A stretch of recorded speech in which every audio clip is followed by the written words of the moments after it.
ओम नमो नारायणाय। मैं अब्बा मंडल संस्थान सरोज देवा जी।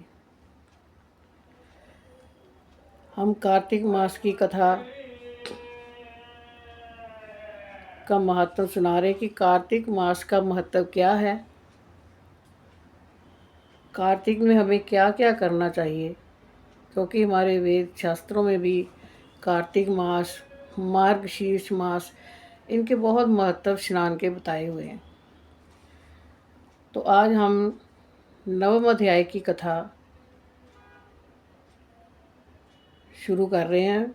महाराज पृथु बोले, हे मुनि श्रेष्ठ, आपने कार्तिक मास में व्रत की मूल में विष्णु भगवान का पूजन कहा है। सो हे भगवान, मैं तुलसी के महत्व को पूछना चाहता हूँ कि ये कहाँ और किस प्रकार पैदा हुई। वे सब कथा बताने की कृपा करें। नारद जी बोले, एक समय सब देवता अप्सराओं के साथ इंद्र शिव के दर्शनों के लिए कैलाश की ओर गए।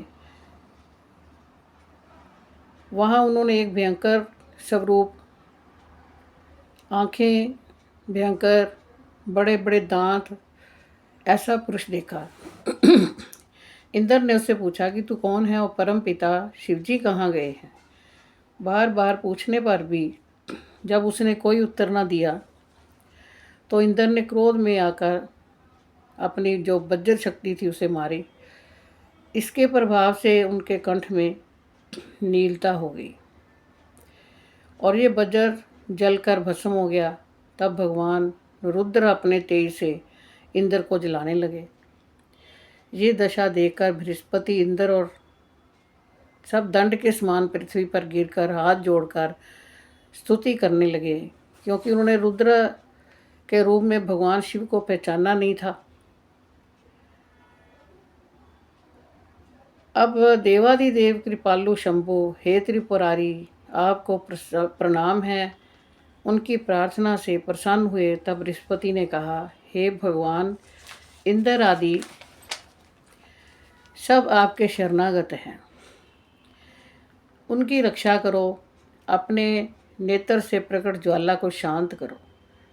जब बृहस्पति ने इस प्रकार प्रार्थना की तो रुद्र प्रसन्न हुए और बोले कि तुमने इंद्र की रक्षा की, इसलिए तुम जीव कहलाओगे।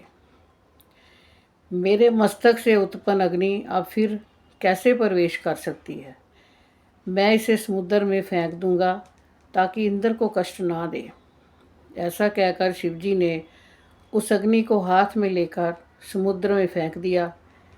ये अग्नि गंगा सागर के संगम पर गिरी। वहाँ पर एक बालक का रूप प्रकट हुआ। उसके शब्द से स्वर्ग से सत्यलोक सब लोग कांपने लगे। इतना रुदन किया कि सब लोग कांप गए। तब ब्रह्मा जी वहाँ पहुँचे और पूछा, यह अद्भुत बालक किसका है।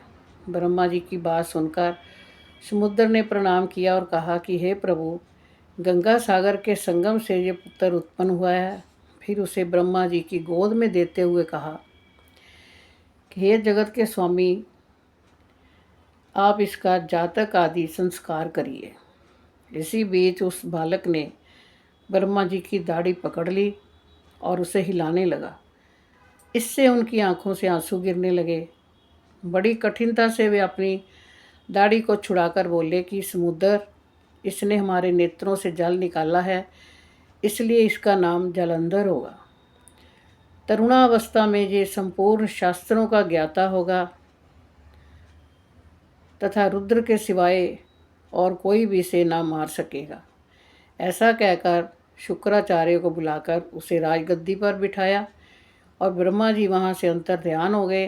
सागर ने अपने पुत्र जलंधर का विवाह काल नेमी की पुत्री वृंदा से कर दिया।